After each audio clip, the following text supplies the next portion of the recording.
Single স্ক্রিনকে অবজ্ঞা করে কখনোই দেশের চলচ্চিত্র শিল্প বাঁচানো যাবে না বলে মন্তব্য করেছেন বাংলাদেশ চলচ্চিত্র প্রদর্শক সমিতির নেতারা।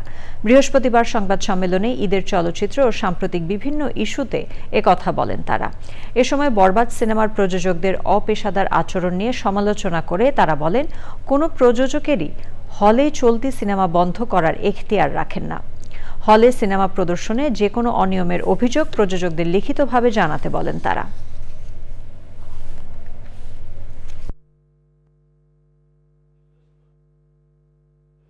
উনি তথ্য মন্ত্রণালয়ে কমপ্লেন করতে পারতেন কিংবা সেন্সর বোর্ডে কমপ্লেন করতে পারতেন। উনি এক পর্যায়ে সিনেমা হলটাই বন্ধ করে দিলেন, অর্থাৎ কেডিএম বন্ধ করে দিলেন। ওনাকে পরামর্শ যে একটা ছবি দিয়ে গরম খায়েন না।